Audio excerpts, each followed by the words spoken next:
নমস্কাৰ বন্ধু বান্ধৱীসকল, স্বাগতম জনালোঁ আপোনালোকক আমাৰ ইউটিউব চেনেলৰ নতুন এটি ভিডিঅ'লৈ। আপোনালোকে যিহেতু জানে যে আমাৰ এই চেনেলটোত 1000 টকাৰে 30 ডেজ ট্ৰেডিং চেলেঞ্জ হৈ আছে। তাৰে আজি হ'ল শেষৰটো দিন, আজি ফাইনেল ডে হয়। আজি আমি কিমান প্ৰফিট কৰিলোঁ, লছ কৰিলোঁ দেখুৱাম, আৰু লগতে আমি যি 30 ডেজ ট্ৰেডিং চেলেঞ্জ কৰিছিলোঁ 30 ডেজত 30 দিনত আমাৰ কিমান প্ৰফিট লছ হ'ল সেয়াও দেখুৱাম আপোনালোকক। ভিডিঅ'টোৰ শেষলৈকে চাই থাকিব। তেনেহ'লে বলক এতিয়া চাৰ্টখনলৈ গৈ আপোনালোকক দেখুৱাওঁ আজি আমি কোনটো ষ্টকত ট্ৰেড লৈছিলোঁ, কিমান লাভ লোকচান হ'ল সেয়া চাওক।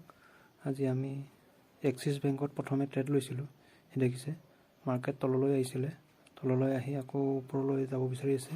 এতিয়া 15 মিনিটত হৈ আছে চাওক। এতিয়া 4 মিনিটত টাইম ফ্ৰেমটো চেঞ্জ কৰি ল'লোঁ, সেয়া চাই লওক আপোনালোকে। এতিয়া ইয়াত এটা চাৰ্ট পেটাৰ্ণ বনিছে, এইটো আপোনালোকে ডাবল বটম বুলি ক'ব পাৰে, বা কাপ এণ্ড হেণ্ডেল বুলি ক'ব পাৰে, বা inverted head and shoulder pattern বুলি ক'ব পাৰে। এই পেটাৰ্ণটো বনিলে মাৰ্কেট ওপৰলৈ যায়। সেইকাৰণে আমি এতিয়া ইয়াত চাওক শ্বেয়াৰ কিনিম, দুটা শ্বেয়াৰ কিনিম। এতিয়া চাওক ইণ্টাৰডে ছিলেক্ট কৰি লৈছোঁ, কনফাৰ্ম কৰিলোঁ। চাওক এতিয়া যদি মাৰ্কেট ওপৰলৈ যায় আমাৰ প্ৰফিট বাঢ়ি যাব, আৰু যদি তললৈ গুচি আহে তেতিয়া আমাৰ মাইনাছ হ'ব। চাওক এতিয়া তললৈ আহিব বিচাৰি আছে, ওপৰলৈও যাব বিচাৰিছে, দেখিছে। চাই লওক এতিয়া মাৰ্কেট বহুতখিনি ওপৰলৈ গ'ল, দেখিছে।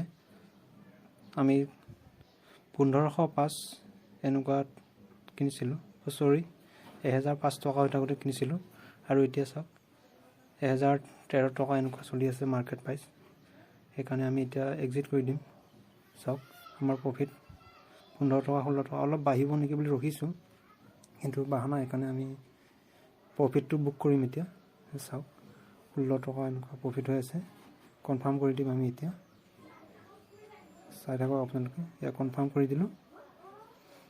এয়া চাওক আমাৰ 16 টকা 70 পইচা প্ৰফিট হ'ল এই ষ্টকটোত।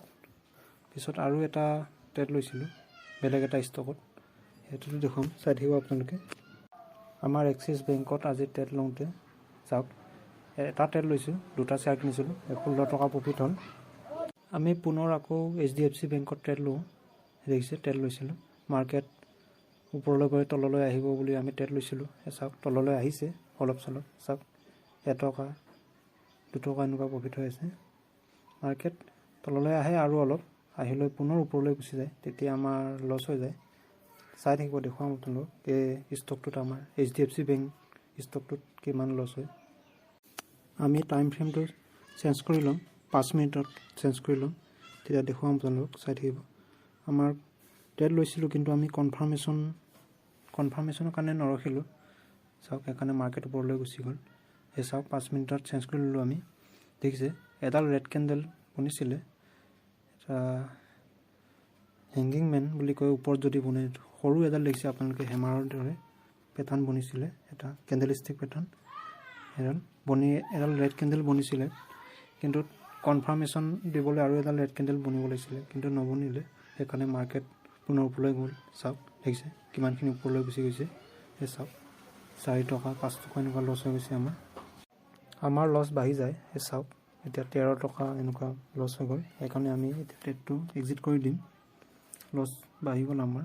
চাওক মাৰ্কেট বহুতখিনি ওপৰলৈ গুচি গ'ল। আজি আমি দুটা ট্ৰেড লৈছিলোঁ। চাওক HDFC বেংকত আমাৰ 13 টকা 80 পইচা লছ হ'ল, আৰু এক্সিছ বেংকত 16 টকা 70 পইচা লছ হৈছিলে। টোটেল আজি আমাৰ 2 টকা প্ৰফিট বুলি ভাবিব পাৰে আপোনালোকে।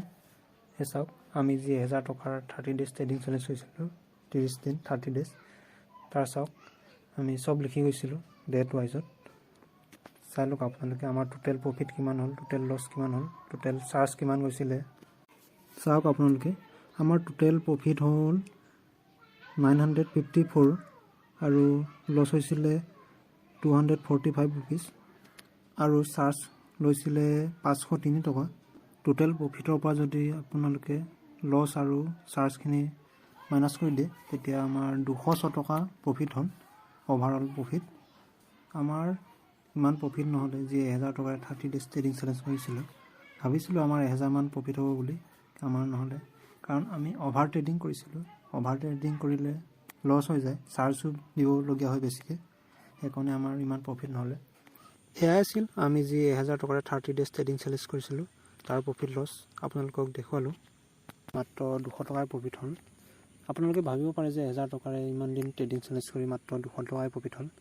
এনেকুৱা নহয়, কাৰণ আপোনালোকে যদি ডাইৰেক্ট অপশ্যনত গুচি যায় ট্ৰেডিং কৰিবলৈ, একো নিশিকাকৈ, প্ৰাইচ একশ্যন নিশিকে, candlestick pattern, chart pattern নিশিকে, ছাপৰ্ট ৰেজিষ্টেঞ্চ, ট্ৰেণ্ড লাইন এইবোৰ একো নিশিকে, তেতিয়া আপোনালোকে ডাইৰেক্ট অপশ্যনত গ'লে মাইনাছ হৈ যাব।